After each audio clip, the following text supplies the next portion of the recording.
¿Qué tal, Carlos? ¿Cómo estás? Voy a hacer una breve introducción para presentarte. Carlos Vidal es un profesional con amplia formación en administración de empresas agropecuarias, economía, abogacía, escribanía. Realizó un posgrado en diseño y evaluación de proyectos en el Centro Egipcio Internacional para la Agricultura, en El Cairo, y tiene una gran especialización en el área de Derecho 4.0, Derecho Informático, Economía Digital, criptomonedas, ciberderechos y derechos humanos. Ahora estás haciendo una maestría en ciberderecho en la Universidad de Murcia, en España, y bueno, profesionalmente tenés trayectoria tanto en el nivel privado como público, nacionales y del exterior. Bueno, y actualmente sos asistente legal y técnico en el Centro de Investigación en Economía y Prospectiva del INTA, y sos nuestro compañero en la Fundación, cofundador de Fundación CDF y secretario del Consejo Directivo. Bueno, gracias, Carlos, por este espacio. Queremos arrancar pidiéndote que nos cuentes como de manera introductoria y rápidamente cuál era la situación, dónde estábamos parados en la Argentina, en la región, en el mundo, en relación a las nuevas tecnologías previo al inicio de la pandemia. Y después nos vamos adentrando ya a los cambios y a lo que fue pasando.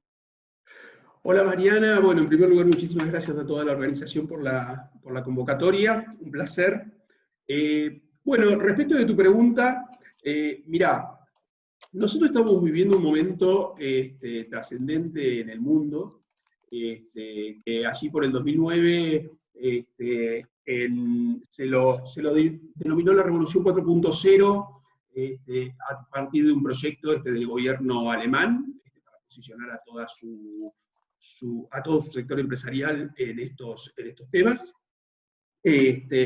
Y posteriormente fue tomando dimensión a nivel mundial, por supuesto como consecuencia de un proceso que se había iniciado, último de la Cuarta Revolución Industrial, que se había iniciado allí con el desarrollo en los 80 de la World Wide Web, posteriormente la aparición, por supuesto, de las redes, los sistemas de venta electrónica, Internet en toda su expresión, para llegar a un momento en el cual nos encontrábamos ahora,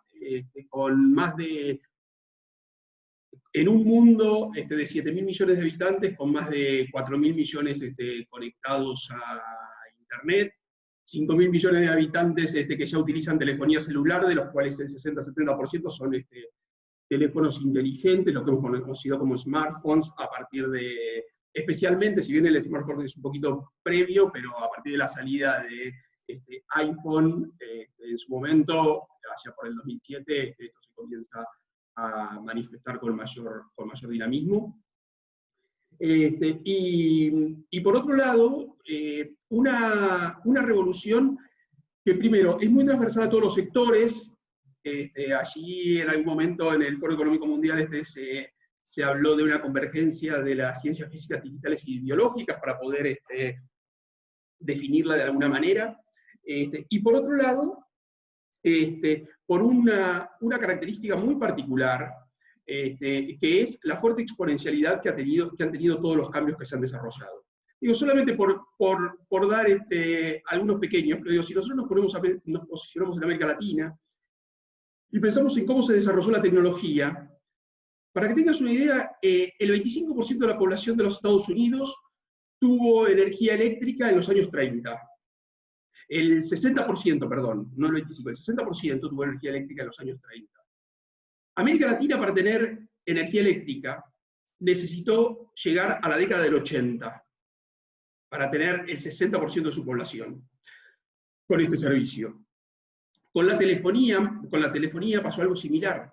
El 25% de la población de América Latina tuvo telefonía 76 años después que lo tuvo el 25% de la población en los Estados Unidos.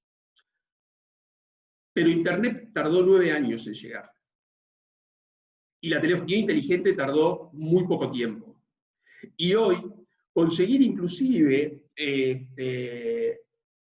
usuarios de plataformas digitales de comercio, conseguir 100 millones de usuarios, que llevaba años, hasta hace algún tiempo, hoy lleva un mes. Digo, hay algunos casos muy característicos, pero digo, y casi que se pueden tomar con sorna, pero llegar a 50 millones de usuarios les llevó 60 años a las aerolíneas. Algunas aplicaciones digitales, como esta que estábamos siguiendo los hombrecitos y las imágenes por los parques hace un par de años, le llevó 19 días. Digo, esto es una muestra, me parece, de la exponencialidad que se trasladó a las empresas y a la incorporación tecnológica también. Y junto con esto, y estamos en un espacio donde estamos hablando del sector agropecuario junto con tecnología, tenemos que tener en cuenta que el sector agropecuario se subió fuertemente a esto, a todo este desarrollo tecnológico, particularmente frente a un gran desafío. Para 2050 la Organización de las Naciones Unidas estima que el mundo va a tener aproximadamente 10.000 millones de habitantes. La FAO estima que habrá que aumentar la producción de alimentos en 70% respecto de la actual. Con una superficie agropecuaria que se reduce por la gran incorporación de ciudades, que cada vez, estamos pensando entre 2030 y 2050, que ya el núcleo de ciudades de más de 60 millones de habitantes sea importante en el mundo. Por lo tanto, la disminución de la tierra también es un factor relevante, y el aumento de la producción solamente va a ser vía productividad, y la productividad va a ser solamente vía incorporación tecnológica. Y esto creo que para el sector agropecuario es un dato sumamente relevante, que lo ha sabido incorporar a lo largo del tiempo y que cada vez lo está llevando más hacia adelante. ¿Cuál considerás que ha sido, en este contexto de estos últimos 3 meses, en donde aparece esta pandemia con fuerza en Argentina y en el mundo, cómo vos ves el aporte de la tecnología en esta etapa? ¿Qué pasa en el marco de esta emergencia con esta exponencial revolución 4.0 que nos describías recién? Y después pasamos, si te parece, un poquito más a hablar vinculado al agro, ¿no? Pero digamos, en términos generales, ¿qué pasa con esta revolución 4.0?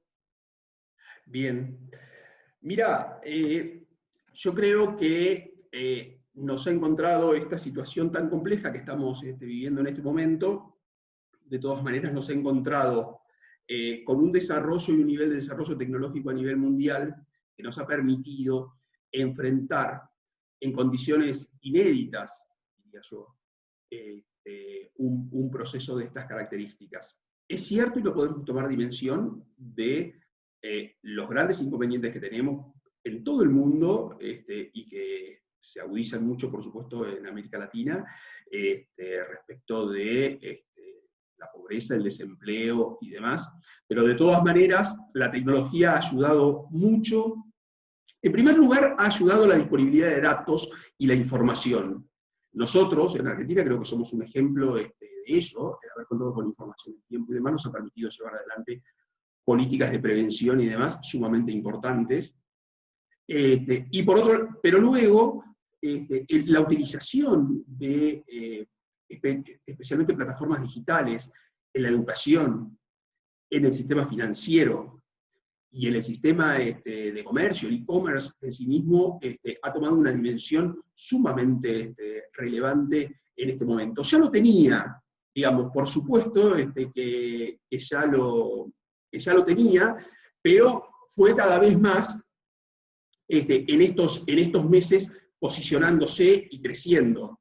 Para tener una idea, digamos, las plataformas electrónicas de e-commerce en el mundo estaban teniendo aproximadamente 1.800, 2.000 millones de usuarios. Para tener una dimensión de uno de los unicornios que precisamente es argentino, digamos el caso de Mercado Libre. Mercado Libre en 2019 cerró sus operaciones por aproximadamente 320 millones de usuarios.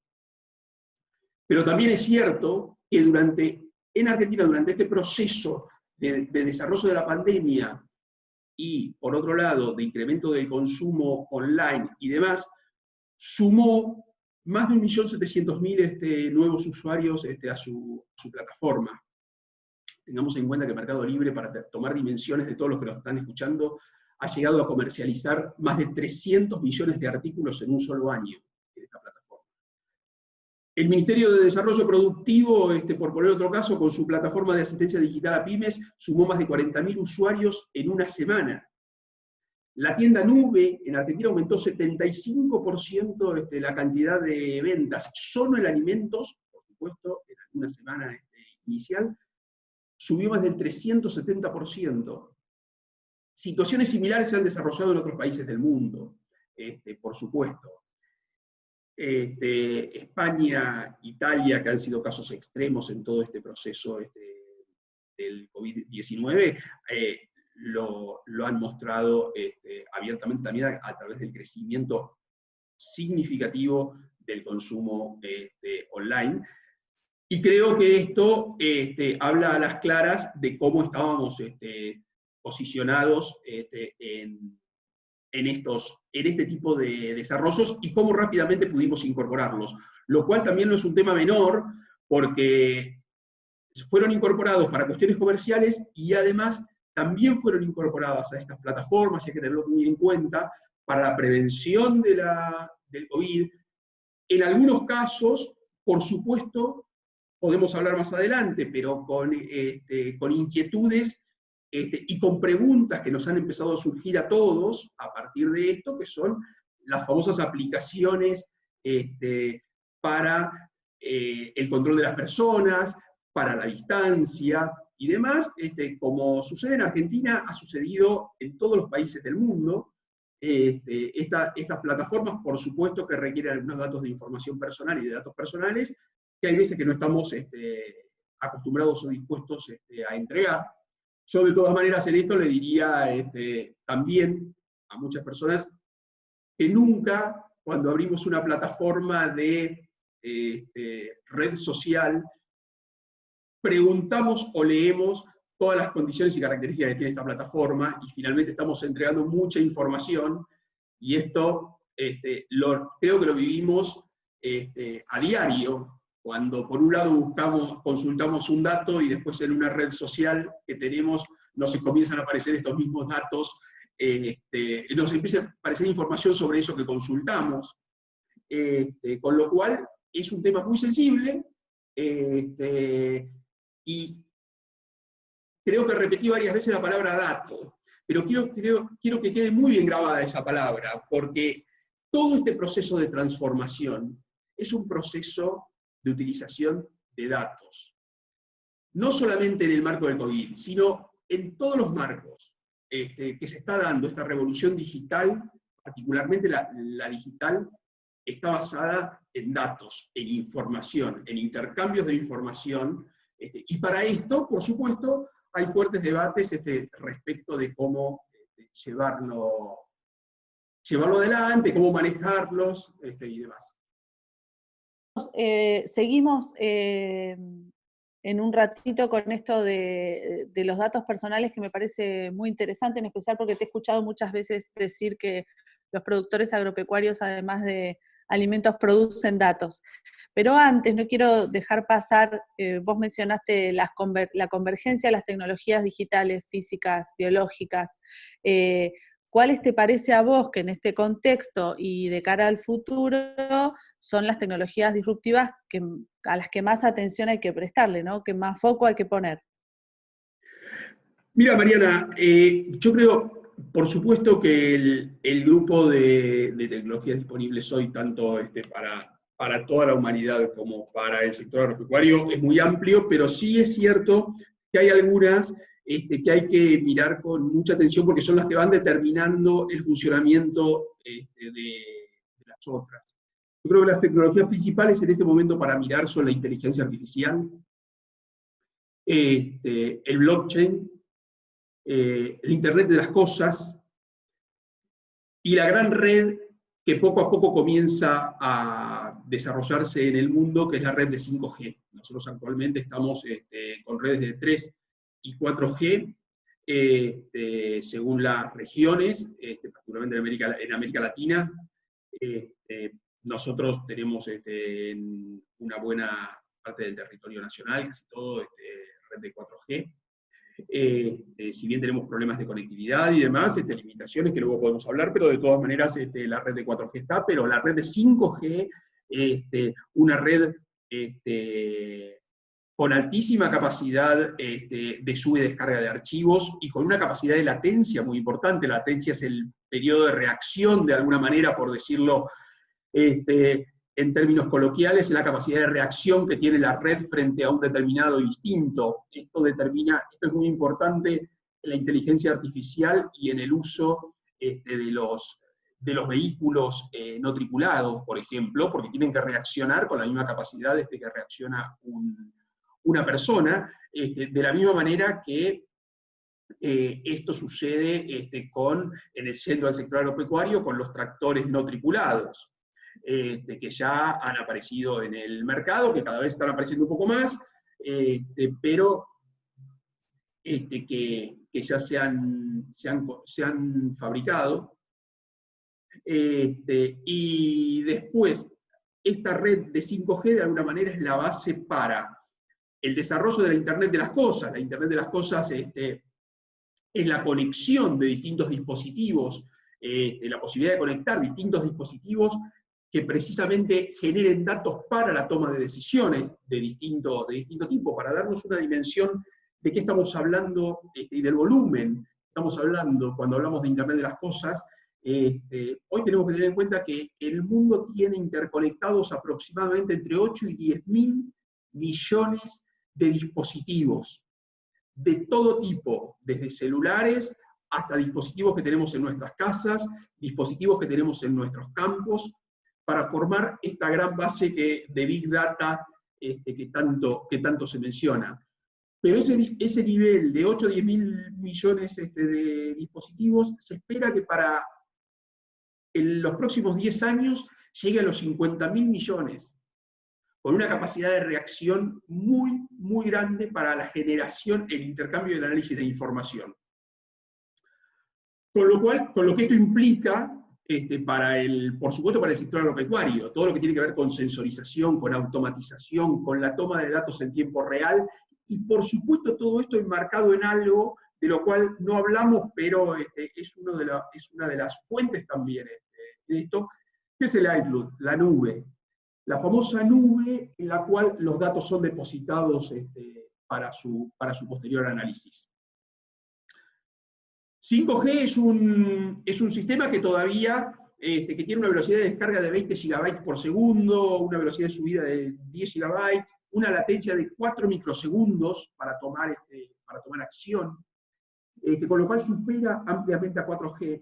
Y se espera que en América Latina, ya para el año 2025, aproximadamente la cobertura de América Latina ya sea del 30%, con lo cual los avances van a ser muy rápidos, y esto creo que le va a dar un dinamismo muy interesante al sector. A todo el sector, quiero decir, de 5G y de Internet de las Cosas, y por otro lado, a la disponibilidad de datos y a la capacidad de análisis que tenga el sector agropecuario sobre los datos, que bien vos decías, como yo suelo repetir, el sector no produce solamente alimentos, sino que produce datos para la toma de decisiones. Los datos por sí mismos sirven para poco, pero los datos bien analizados son un insumo valiosísimo para la toma de decisiones en la empresa agropecuaria. Y por otro lado, te nombraba allí al blockchain. Blockchain es una tecnología de encriptamiento de datos, que por supuesto necesitaríamos una clase para poder explicarla apropiadamente, pero de todas maneras, blockchain es una tecnología que surge ya por el año 2009, surgió previamente, pero en el 2009 se desarrolla y se masifica a través de la aparición de las criptomonedas y particularmente de Bitcoin. Cuando estas tecnologías tienen tantas particularidades que quien crea Bitcoin, no sé si vos lo sabías, pero quien crea Bitcoin es Satoshi Nakamoto, quien presenta esta primera criptomoneda en el mundo, pero nadie sabe si Satoshi Nakamoto existe o no existe. Él generó esto, un programa informático, emitió y escribió las instrucciones sobre cómo se debe desarrollar Bitcoin a lo largo de su historia. Bitcoin es una criptomoneda que va a tener una emisión de 21 millones de bitcoins de aquí al año 2140. Está todo absolutamente proyectado y se pueden realizar operaciones de compra de bitcoins, de ventas y demás a través de un sistema de criptografía. Lo interesante de blockchain, más allá de las criptomonedas, es que además se ha incorporado para otros sistemas y para otro tipo de redes, como es la trazabilidad de alimentos en el sector agropecuario. ¿Esto qué significa? Que un productor pueda ir subiendo la información de un determinado producto en determinados bloques de un programa informático que se van entrelazando, son inmodificables, porque Bitcoin la particularidad que tiene es que cada bloque no puede ser modificado hacia atrás. Con lo cual, ¿eso qué permite? Permite que cuando el producto llega al consumidor, el consumidor pueda tener disponibilidad de la información total hacia atrás que tuvo ese producto. En un contexto en el cual estamos viviendo una transformación de los consumidores también muy importante, porque los consumidores más exigentes, es un consumidor que quiere un producto apropiado, conoce y tiene mucha información sobre los alimentos.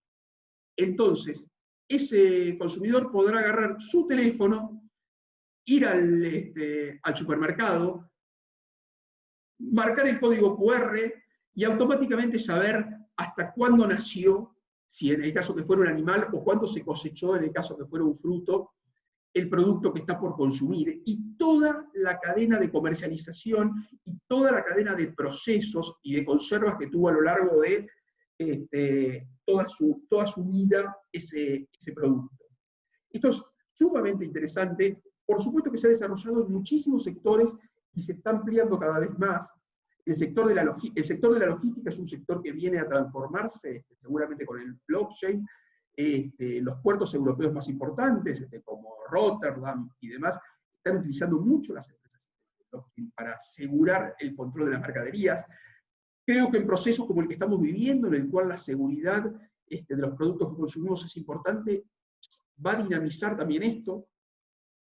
Y después, por último, te decía, la inteligencia artificial. Perdón, quiero hacer un adicional con blockchain. Blockchain, aparte, lo otro que permitió desarrollar fue algo que se llaman los contratos inteligentes. Esto es, contratos que se realizan solo por un programa informático. Desde el momento que se inicia hasta que termina, todo en un programa informático. Luego podemos discutir si son contratos, si no son contratos y demás. Pero lo que sí es cierto es que un sistema informático que realiza un contrato con todas las acciones que se deben ir realizando a lo largo del mismo y que tienen cumplimiento solo en la red. Desde la entrega del producto hasta el pago, o si no existiera el pago de un producto que se compró, la no entrega de ese producto y demás, solo todo se activa en la red a través de esta tecnología de cadena de bloques. Para que nos demos una idea de la dimensión que ha tomado, solo en criptomonedas, hace 10 años atrás teníamos aproximadamente 10 millones de monederos que se llaman, de wallets, de criptomonedas. Hoy el mundo ya tiene, es muy difícil calcular el número, pero hay una aproximación, hay algunos números aproximados según los distintos autores, pero podríamos hablar de 40, 50 millones de wallets hoy en el mundo ya. Y por otro lado, esto dio lugar a estos contratos inteligentes a través de otras plataformas, que no fueron la de Bitcoin, pero fueron la de Ethereum y demás. Esto tiene una particularidad además, que está transformando mucho y que está generando, así como genera adeptos, genera previsiones y críticas, que tiene que ver con la falta de controles que hay sobre estos temas. Más adelante, si quieres, hablamos sobre esto, pero los contratos inteligentes en buena parte traen esto. Y después, conectado con todos estos, con todas estas actividades del sector agropecuario y toda esta tecnología, por supuesto que no podemos dejar de mencionar el uso de drones. Por supuesto que es un mercado para la captación de datos, para el intercambio de datos y demás, que está en pleno crecimiento. Se estima un mercado de aproximadamente 120.000 millones de dólares el mercado hoy de drones en el mundo. En el sector agrícola se espera que el mercado de drones crezca a un nivel del 70% por lo menos para el año 2050, a través de la identificación, de de la colaboración de los drones para realizar mapas en 3D para análisis tempranos de suelos, sistemas de drones que disparan cápsulas con nutrientes y semillas en el suelo. Solo para tener alguna dimensión, digo, el 74% de los agricultores de algunas regiones de los Estados Unidos ya utilizan esta tecnología para evaluar, controlar y gestionar la explotación. El mercado de robots, lo mismo, digamos. La robótica la conocíamos como un sistema tecnológico automáticamente, directamente vinculado a las industrias pesadas, pero cada vez más se han ido incorporando a la vida cotidiana, por un lado, y a los sectores productivos como el agropecuario, por otro. El número de robots industriales hoy en el mundo es de 1,5 millones de unidades aproximadamente, de los cuales el 75% los tenés en los países en Corea, Alemania, Japón. Pero ya en los robots de servicios, por ejemplo, se estima que para entre 2021 y 2030 va a haber más de 1 millón de unidades funcionando, que es un crecimiento del 400% con respecto al número actual. Y en el sector agropecuario ha habido grandes avances en esto, particularmente en un sector que es el tambo. Los ha habido también y está habiendo muchísima experimentación y avances en aplicación, que creo que es uno de los grandes aportes que la tecnología va a hacer al sector agropecuario, que es en el tema de la fumigación, con todo el debate que tenemos y el debate en el vínculo urbano-rural, que por ejemplo en nuestro país tenemos respecto a las aplicaciones de agroquímicos.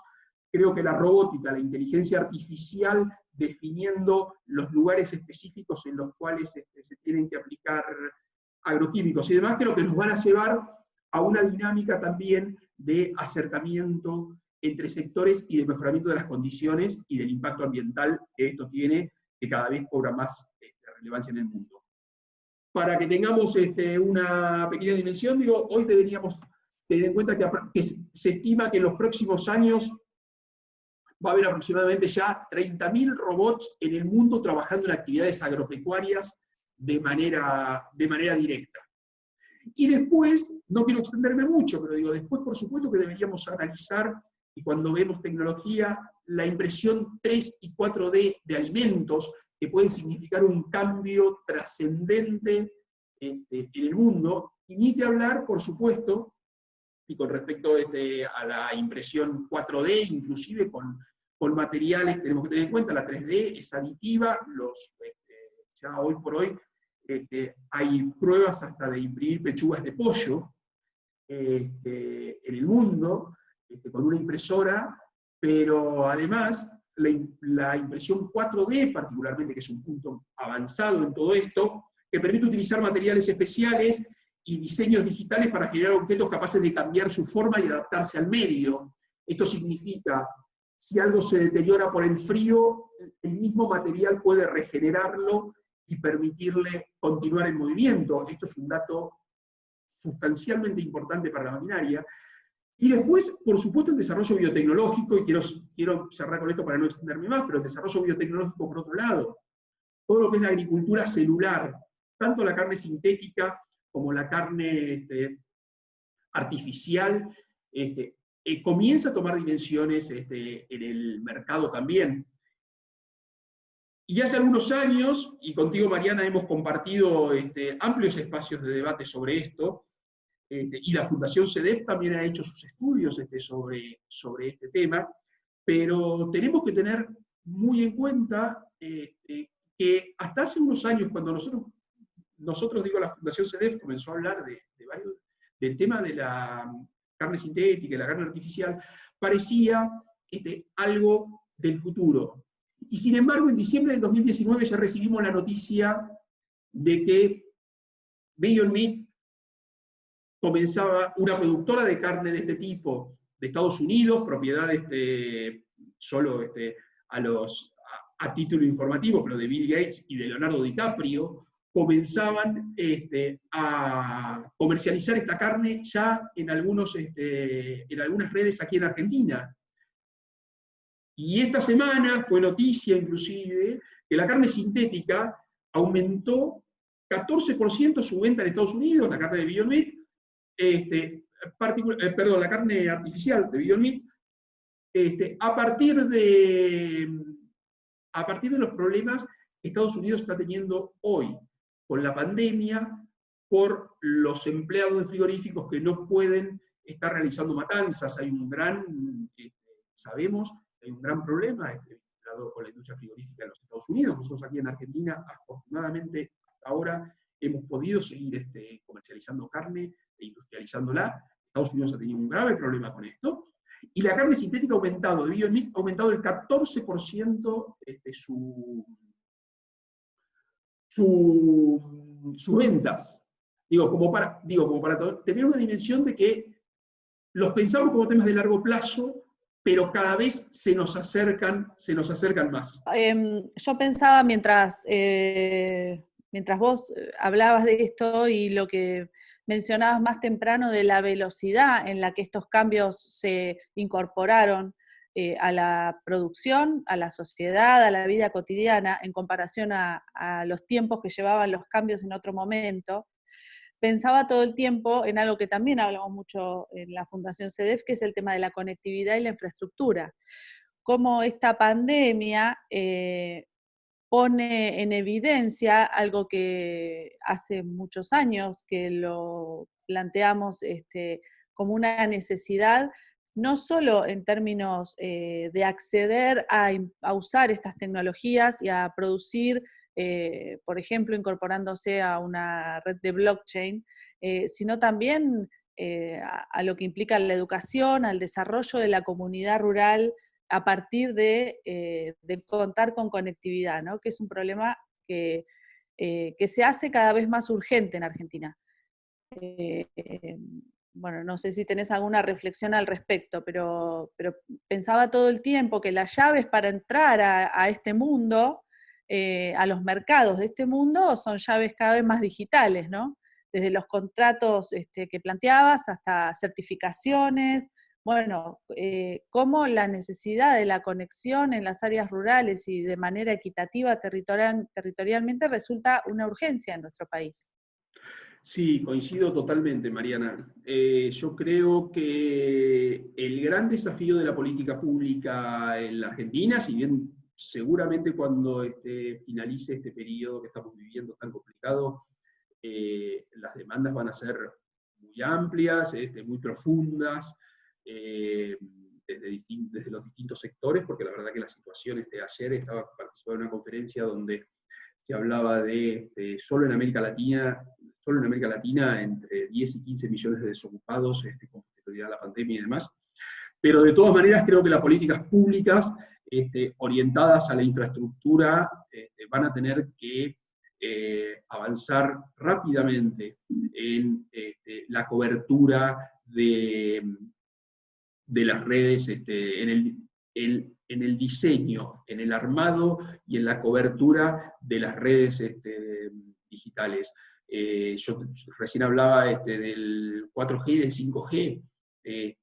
Argentina va a tener que avanzar, inclusive en los próximos años, en el 5G, y todavía tenemos serias limitaciones en el 4, y en algunos lugares, diría yo, en el 3, que quienes andamos por el campo, nos toca ir al campo, al campo de amigos y demás, sabemos las limitaciones que tenemos. Yo voy a 500 kilómetros de aquí solamente, de la ciudad de Buenos Aires, tengo que hacer 5 o 10 kilómetros para llegar al campo, y a los 5 kilómetros me quedé sin conectividad.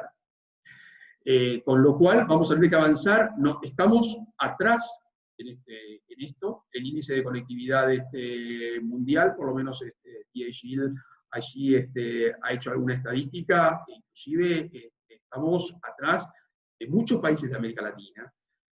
Panamá, por supuesto, es el país, por supuesto no, pero digo, Panamá es el país con mejor conectividad dentro de América Latina, a nivel mundial.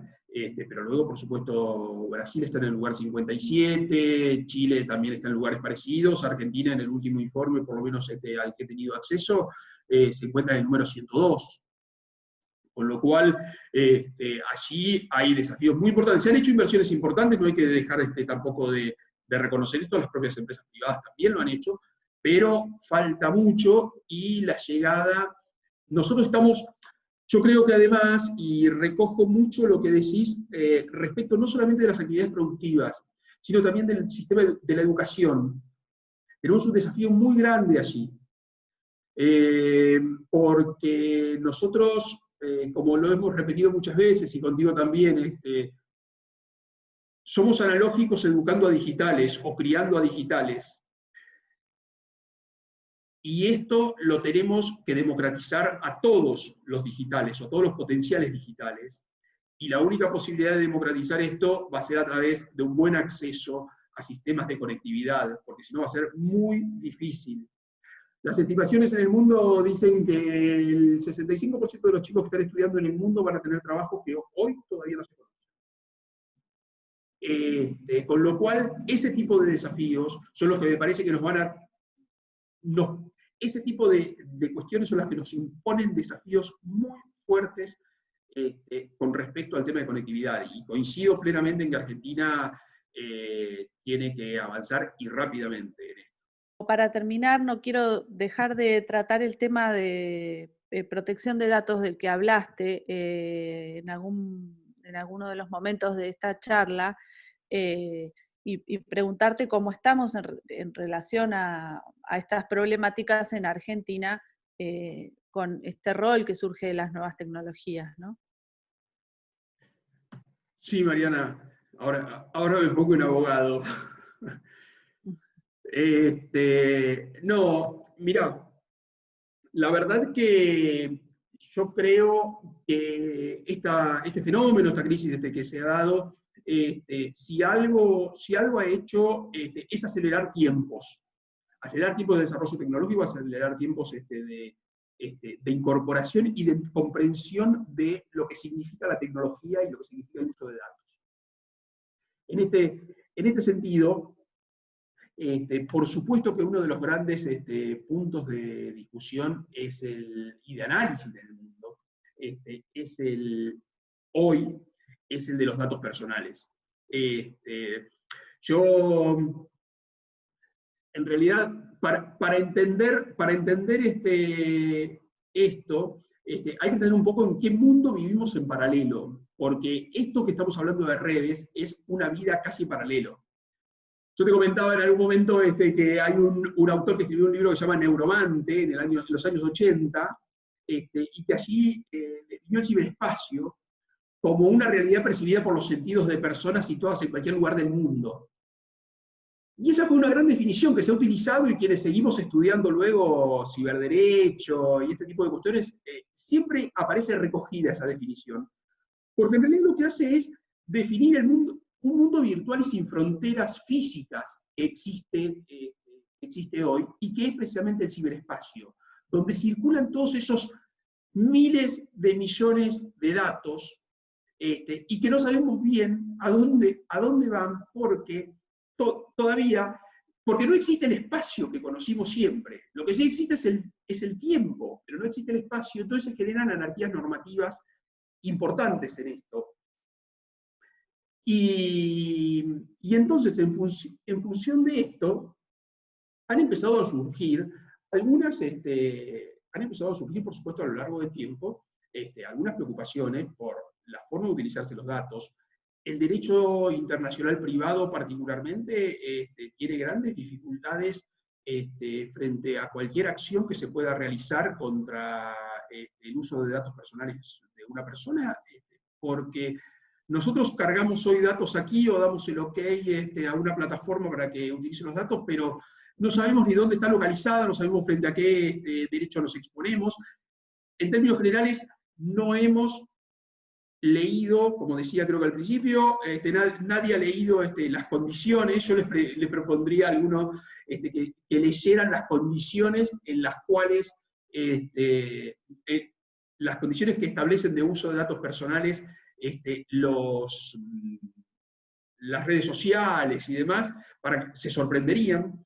Allí ha avanzado, por supuesto, la Unión Europea, tuvo un avance importante en los 80 con primero con un tratado, con el Convenio de Budapest, que fue un convenio de ciberdelincuencia para la adaptación de los países del mundo, que los países comenzaron a adaptar su legislación de temas informáticos, el Reglamento General de Datos Personales también. Nosotros en Argentina hemos tenido avances en esto. La Argentina ratificó en su momento el Reglamento de Datos Personales. En realidad dictó una ley de protección de datos personales alineada con el Reglamento General de Datos Personales de la Unión Europea. Esto permitió una mayor flexibilidad en el intercambio de información, en el intercambio de datos con países de esa región, y de países de otras regiones que habían ratificado ese acuerdo. El Convenio de Budapest también fue ratificado por la Argentina. El Convenio de Budapest se firmó así por principio de los 2000, y 30 países lo firmaron y 16 lo ratificaron. La Argentina puede haber cambiado ahora algo el número, pero más o menos esos son los aproximados. La Argentina lo ratificó. Eso también permitió la incorporación de muchas figuras jurídicas para la protección de datos y para protección de delitos informáticos. Y creo que delitos informáticos como puede ser la intrusión informática, la intercepción de transmisiones, la facilitación de delitos informáticos en el Código Penal, todo lo que tiene que ver con amenazas, con sabotajes informáticos y demás.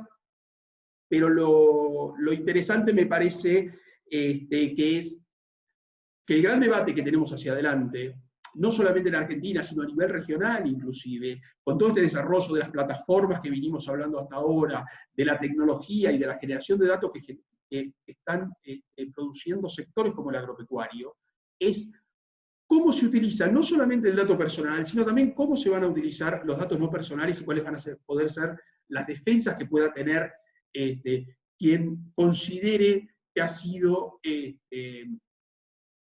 afectado por alguna disposición de datos que él no ha consentido, por ejemplo. Como para cerrar, digamos, ya la última pregunta o reflexión, ¿qué mensaje de cierre podrías dar respecto a estos temas que tratamos y a cómo ves el futuro que viene? Por supuesto, hemos hablado podría ser entendido como de un futuro promisorio en medio de toda esta crisis. Creo que tenemos que ser realistas.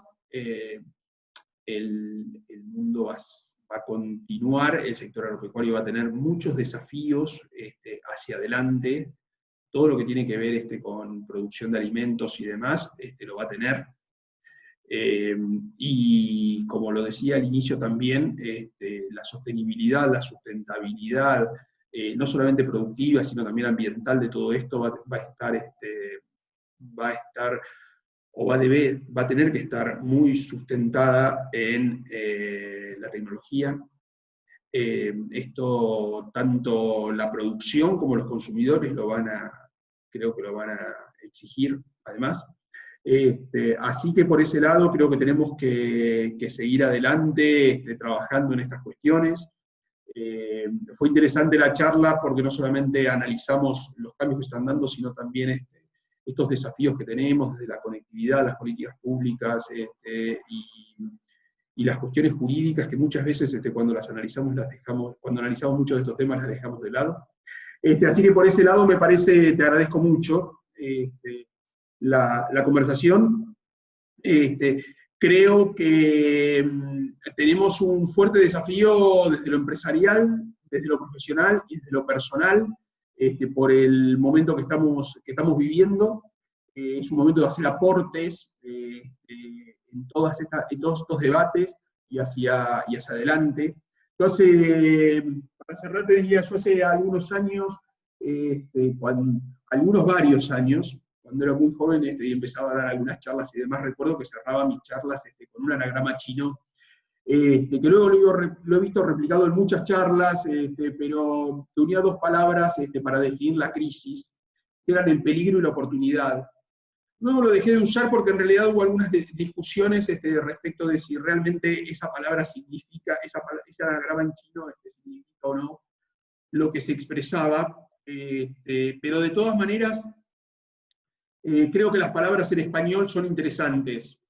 El peligro y la oportunidad, la crisis son peligro, pero también son oportunidad. Y me parece que eso nos tenemos que dar nosotros hacia adelante.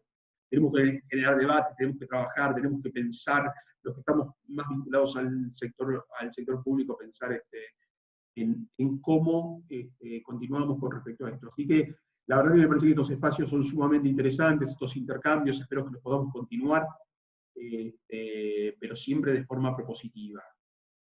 Así que, nuevamente, muchísimas gracias por toda la invitación. A vos, Bueno, por supuesto a la Fundación y por supuesto a la Cancillería y a la Facultad de Agronomía de la UBA, al programa de Bioeconomía. bueno, muchas gracias, Carlos. Bueno, Gracias. gracias a ustedes.